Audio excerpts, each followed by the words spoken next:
안녕하세요. 마음을 안아주는 엠브레스 마인드 성북고대직영점 부자영 원장입니다.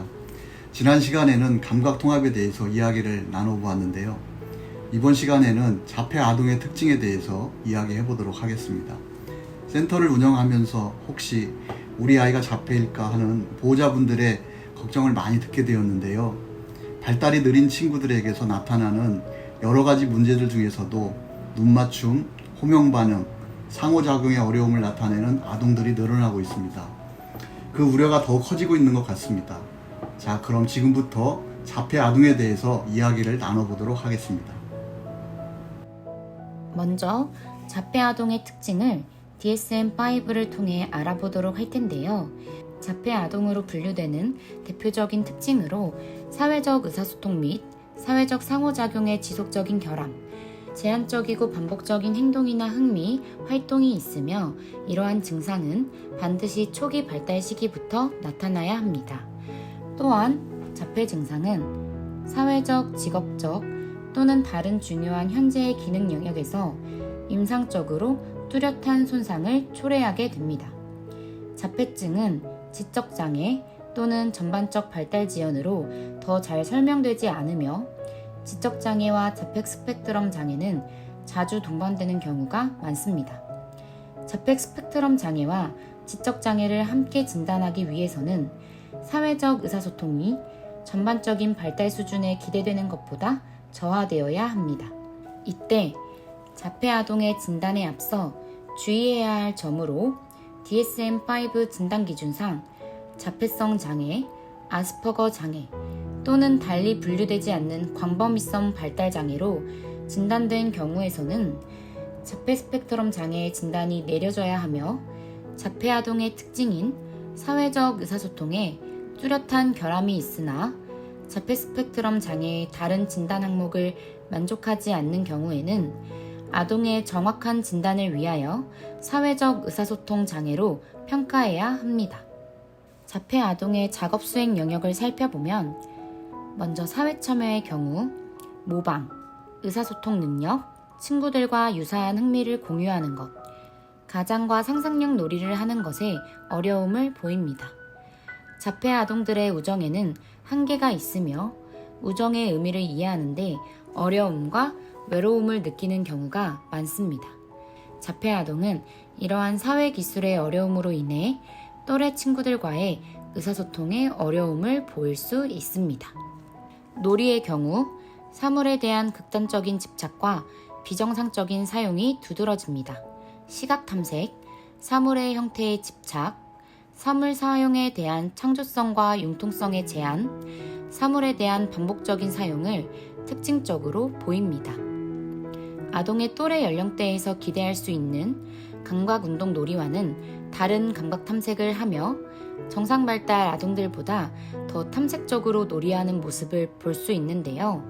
짧은 놀이 에피소드를 보이고 혼자서 하는 감각놀이와 기능적 놀이를 자주 선택하는 모습을 보이며 이때 기능적 놀이는 장난감 차를 밀거나 장난감 스푼을 입에 넣거나 기차 궤도 위에 기차를 미는 것과 같이 사물을 사용하는 것으로 나타나며 언어나 정신적인 연령에 맞추어 일반 아동에 비해 놀이 시간이 짧고 놀이의 다양성이 부족하며 더욱 반복적인 놀이 양상을 보입니다. 따라서 자폐 아동은 놀이의 자발성과 즐거움, 융통성, 새로운 아이디어를 만들어내는 것에 어려움을 나타냅니다. 수면의 경우 자폐 아동은 일반적으로 수면에 대한 문제를 가지고 있는 경우가 많은데요. 잠들거나 수면을 유지하는 데 어려움을 느끼는 경향이 있고 일찍 깨는 빈도도 높습니다. 이를 중재하기 위하여 환경 수정 및 보상적 전략이 필요합니다.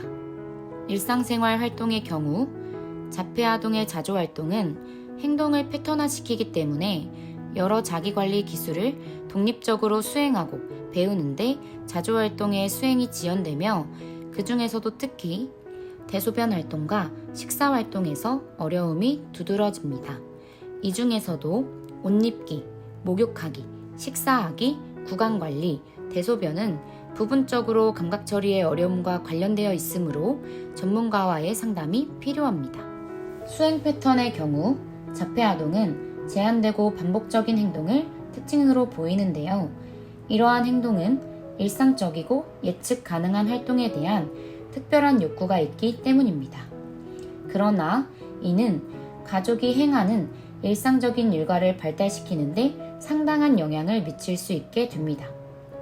아동은 다양한 가족 일과 수행, 집안이나 바깥 활동에 참여해 스트레스를 받거나 혼란을 겪을 수 있으며 이러한 아동들의 고집스러운 행동을 조정하기 위해 식사 시간과 같은 일상적인 일이나 가정을 구조화하는 것이 필요하며 바깥 활동에 참여하기 위해 매우 융통성 있는 중재 방법을 적용하는 것이 중요합니다.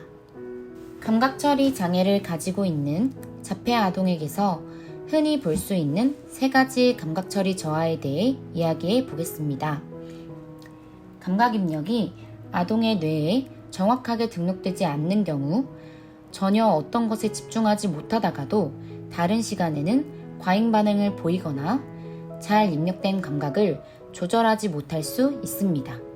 여러 가지 감각들 중 특히 전정 감각과 촉각을 조절하는 것에 어려움을 보이는데요.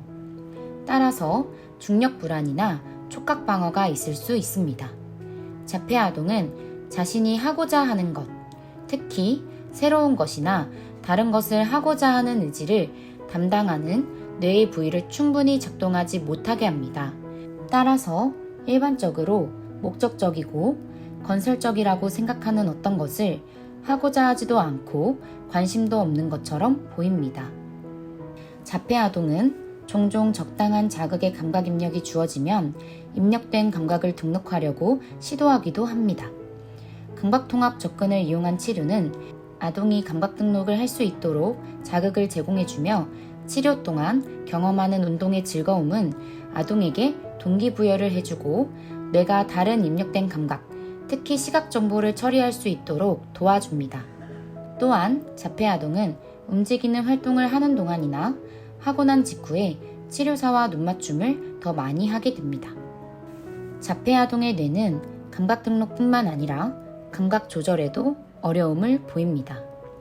전정기에 입력된 감각을 조절할 수 없는 경우 중력과 공간, 자신과의 관계에 대해 극도로 불안해하는 것 같아 보이며 이러한 아동의 경우 다른 사람이 자신을 위로 올렸다가 내려놓거나 높은 곳에 올려놓거나 익숙하지 않은 자세로 움직이면 상당히 불안해하는 모습을 보입니다.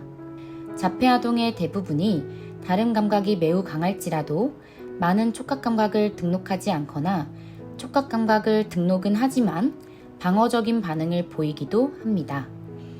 이러한 감각의 등록, 조절을 위해서는 전문적인 감각통합 치료사와의 상담 및 중재가 필요합니다. 지금까지 자폐 아동에 대해서 알아보는 시간을 가져보았는데요. 우리 아이에게 한 걸음 더 다가가는 시간이 되셨기를 바랍니다. 그럼 다음 영상에서는 더 유익한 정보를 가지고 찾아뵙도록 하겠습니다. 감사합니다.